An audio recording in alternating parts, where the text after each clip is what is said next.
مالک کونین ہے پاس کچھ رکھتے نہیں، مالک کونین ہے پاس کچھ رکھتے نہیں،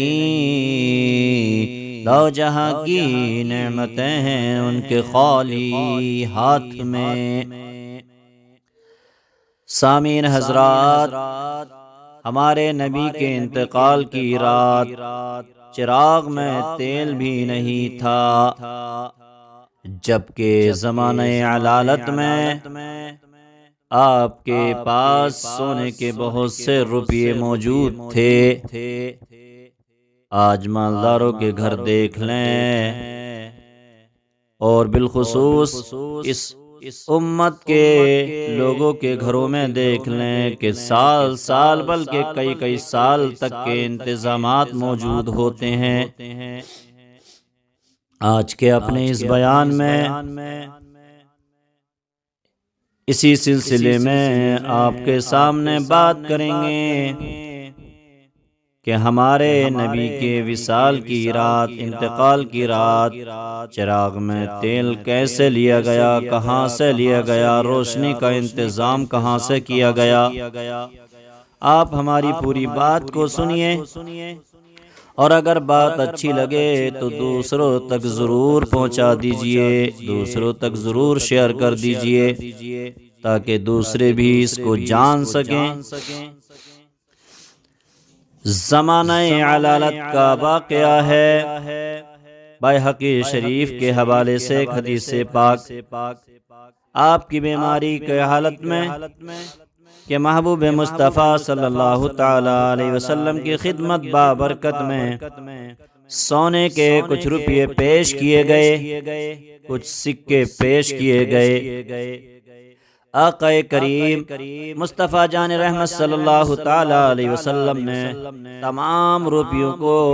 غرباء، فقراء اور مساکین میں تقسیم فرما دیے۔ یہ کون سا زمانہ ہے؟ زمانہ علالت ہے۔ آپ بستر علالت پر موجود ہیں، حضرات صرف 6 یا 7 روپے گھر میں باقی رہے۔ اس کے بعد سلطان دارین قاسم نعمت مصطفیٰ جان رحمت صلی اللہ تعالی علیہ وسلم دنیا سے اس وقت تک تشریف نہ لے گئے جب تک کہ ان سب روپیوں کو امت کے غرباء اور فقراء میں تقسیم نہ فرما دیا۔ سبحان اللہ۔ دنیا سے آقا تشریف جا رہے ہیں، لے جا رہے ہیں۔ حضرات شب وصال دوشنبہ کی رات ہوئی، آپ کے انتقال کی دوشنبہ کی رات ہوئی، تو ام المومنین حضرت عائشہ صدیقہ رضی اللہ تعالی عنہا نے ایک انصاری عورت سے تیل ادھار لیا اور اپنے چراغ کو روشن کیا۔ سبحان اللہ۔ جواد و فیاض آقا کریم مصطفیٰ جان رحمت صلی اللہ تعالی علیہ وسلم کی بے مثال سخاوت اور غریب نوازی ملاحظہ فرمائیے کہ ابھی کچھ ہی لمحے پہلے سونے کے روپیے غریبوں میں تقسیم فرمائے ہیں، کچھ ہی پہلے مال کو تقسیم فرمایا ہے، اور آپ کے گھر میں چراغ روشن کرنے کے لیے تیل ادھار لیا جا رہا ہے۔ اللہ پر کتنا بھروسہ ہے، کتنا سہارا ہے کہ جن کا حق ہے ان تک پہلے وہ حق کو پہنچایا جا رہا ہے۔ اس کے بعد حضرات گرامی آپ کے سامنے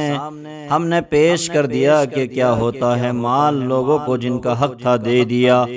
اپنے پاس کچھ بھی نہ رکھا۔ وصال کا وقت ہے، وصال کی رات ہے، دوشنبہ کی رات ہے، آقا دنیا سے تشریف لے جا رہے ہیں، لیکن چراغ روشن کرنے کے لیے تیل ایک انصاری عورت کے گھر سے ادھار لیا جا رہا ہے۔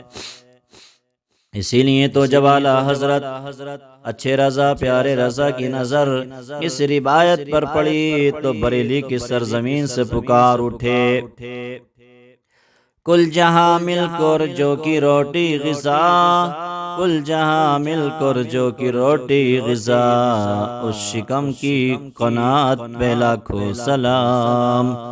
مالک کونین ہے، مالک کونین ہے، پاس کچھ رکھتے نہیں، مالک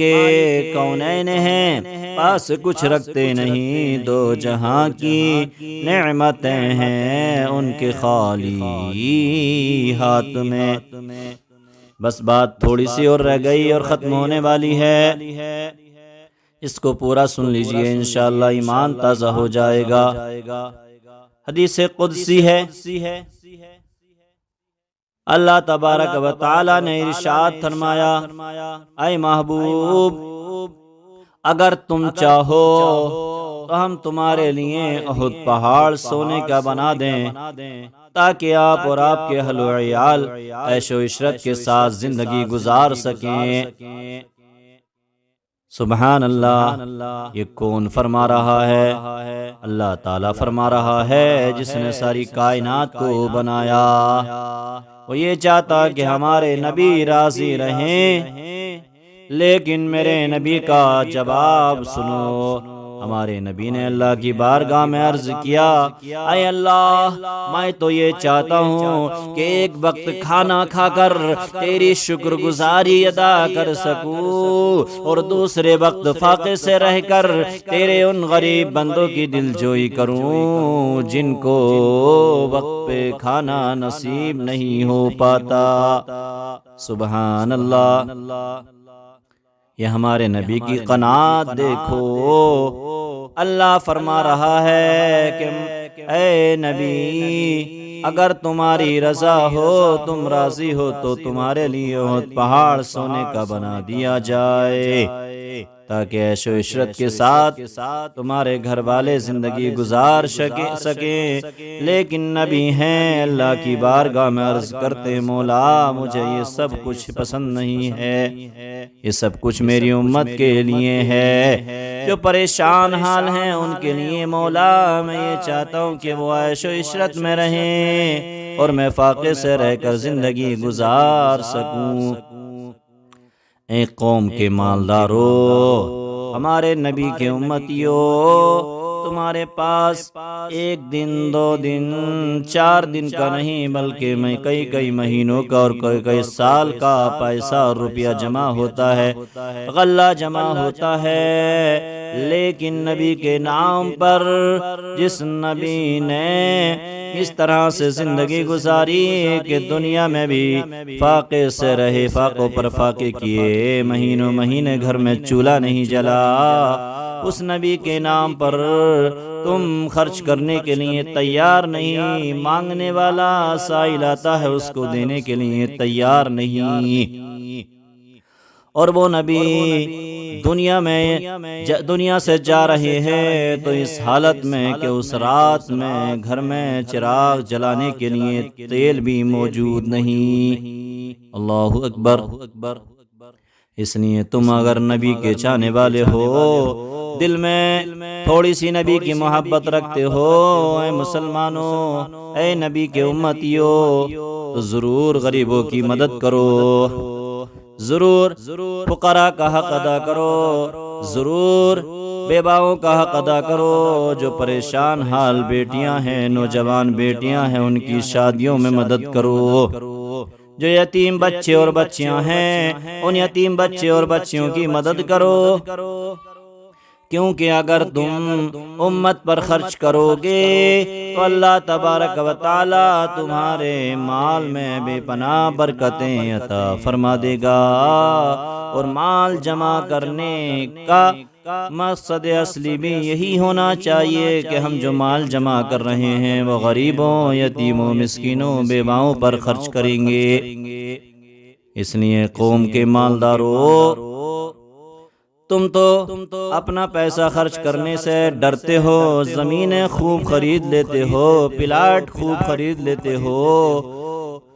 بڑی بڑی لمبی لمبی بلڈنگیں بنا لیتے ہو، لیکن جب بات آتی ہے راہ خدا میں خرچ کرنے کی تو لرزنے لگتے ہو، رونے لگتے ہو، تمہارے رونگٹے رونگٹے، تمہارے جسم کا بال بال کھڑا ہو جاتا ہے، اور تم سوچتے ہو کہ یہ تو غلط خرچ ہو رہا ہے۔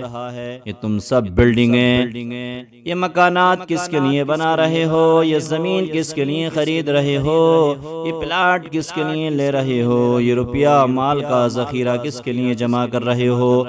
صرف و صرف اپنی اولاد کے لیے، جو تمہارے مرنے کے بعد تمہارا نام لینے کے لیے راضی نہ ہوگی،